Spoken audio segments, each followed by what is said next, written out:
রাধে রাধে। সকল ভক্তবৃন্দের চরণে আমার দণ্ডবোধ প্রণাম। ভজনকালে সাধকের কি কামবাসনা সম্পূর্ণরূপে নির্মল হয়? উত্তরটি হলো না। কামবাসনা অতি সুপ্ত অবস্থায় সাধকের মধ্যে বিরাজ করে।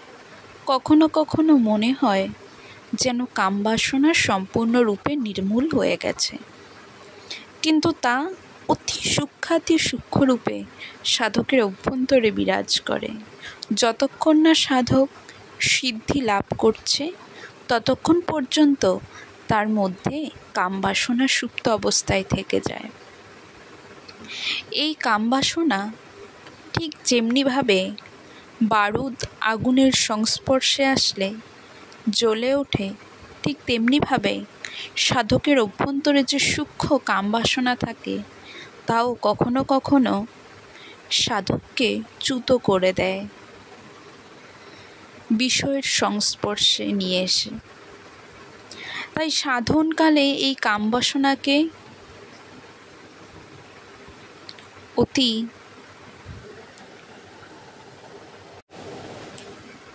গুরুত্ব দিতে হয় যে এটি কখন না জানি সাধকের মধ্যে জাগ্রত হয়ে ওঠে। কখনো এমনটি ভাবতে নেই কিছুদিন কামবাসনা যদি নিজের অভ্যন্তরে না আসে, কখনো এমনটি ভাবতে নেই যে আরে আমি তো সম্পূর্ণরূপে নিষ্ক্রিয় হয়ে গিয়েছি, আমি তো সম্পূর্ণরূপে কামবাসনা থেকে ঊর্ধ্বে উঠে গেছি। না, এটি আমাদের সম্পূর্ণরূপে একটি ভ্রম। তা যখন তখন আমাদের সাধনার পথ থেকে আমাদের চ্যুত করে দিতে পারে। তাই আমাদের এ বিষয় সম্পর্কে খুব সাবধান হওয়া উচিত। তবে যখন আমরা হরিনাম করি, নিরন্তর ভগবানের শ্রীনাম করি, তখন সেই নামের প্রভাবে ধীরে ধীরে ধীরে ধীরে সাধকের মধ্যে এই কামবাসনা সূক্ষ্মাতে সূক্ষ্ম হতে যায় এবং একসময় সাধক যখন সিদ্ধি লাভ করে তখন তার ভেতর থেকে এই কামবাসনা সম্পূর্ণরূপে নিরাময় হয়ে যায়।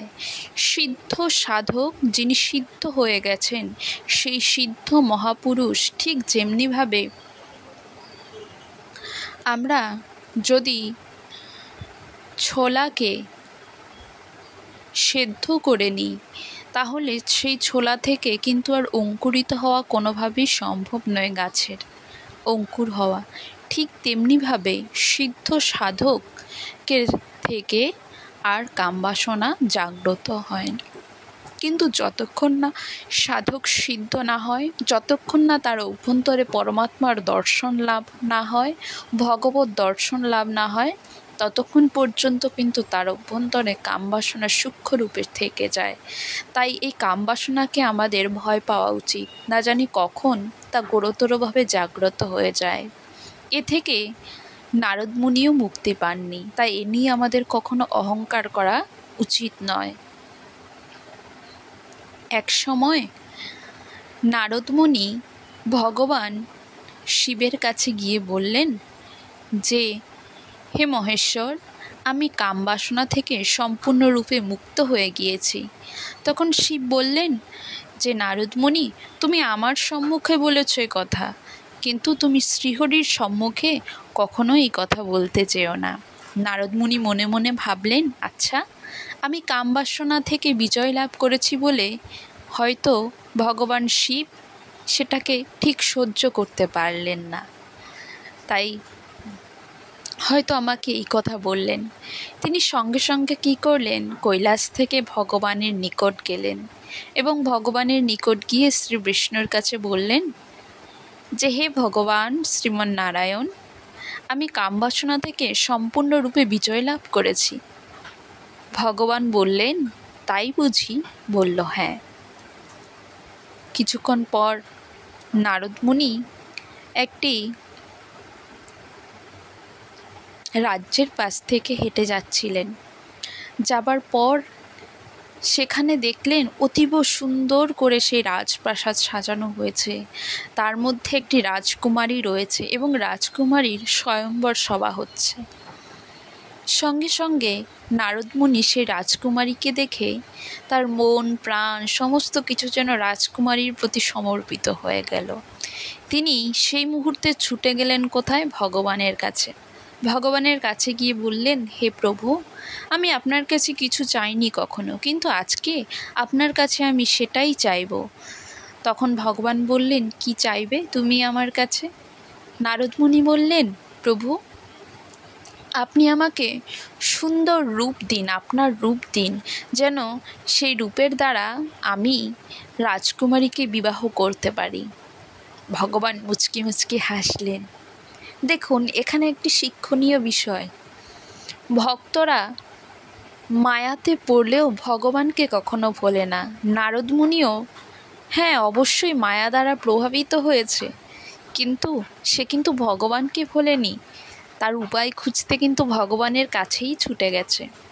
তো ভগবান তো সমগ্র বিশ্বে বিরাজিত, সমগ্র রূপ সমগ্র অবতারই তার।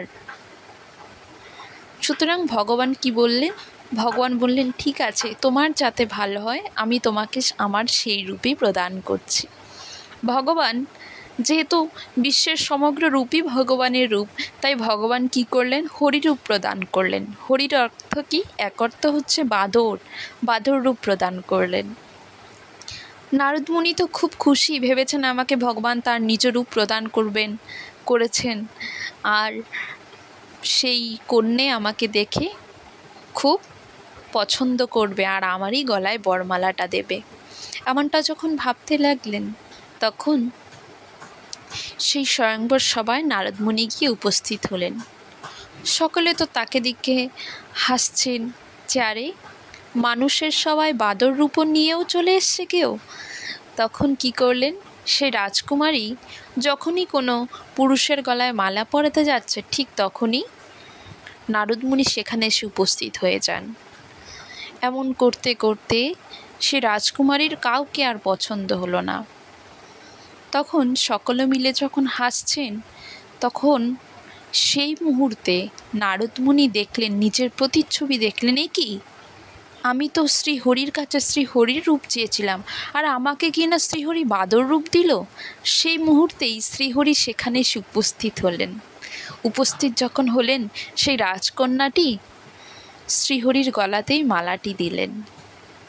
তা দেখে নারদমুনি আরও রাগে ফুঁসছিলেন এবং নারদমুনি শেষ পর্যন্ত ভগবানকে অভিশাপ দিলেন যে, হে প্রভু, আজকে তুমি আমাকে যেই রূপ দিয়েছ এবং আমি যাকে বিবাহ করতে এসেছি তুমি তাকেই কেড়ে নিয়েছ। আজকে আমি যেভাবে নারীর যন্ত্রণা থেকে, নারী বিয়োগে যন্ত্রণায় ছটফট করছি, একদিন তুমিও সেই রকম নারীর বিয়োগে যন্ত্রণায় ছটফট করবে। আমি তোমাকে অভিশাপ দিলাম। সঙ্গে সঙ্গে ভগবান কি করলেন? ভগবান তো নারদমুনির এই যে অহংকার ভাঙবার জন্য তিনি লীলা রচনা করেছিলেন। বাস্তবে সেখানে কোনো কন্যাও ছিল না, রাজপ্রাসাদও ছিল না, স্বয়ংবর সভাও ছিল না। ভগবান যখন তার লীলা সংবরণ করে নিলেন, তখন নারদমুনিকে বলল, নারদ, তুমি না বলেছিলে যে তুমি কাম থেকে সম্পূর্ণরূপে মুক্ত, তাহলে এ কি? সঙ্গে সঙ্গে নারদমুনির বুদ্ধি ঠিক হয়ে গেল। তিনি বললেন, এ কি প্রভু, আমি যে বড় অন্যায় করেছি, আমি এ কি করলাম? তো দেখুন, কাম আমাদের সকলের মধ্যে থাকে, কিন্তু সাধনকালে খুব সাবধানে সাধন করতে হয়, নয়তোবা আমরা এই কামের প্রভাবে যখন তখন পতিত হয়ে যেতে পারি। আজকে এই পর্যন্তই। শ্রী রাধে।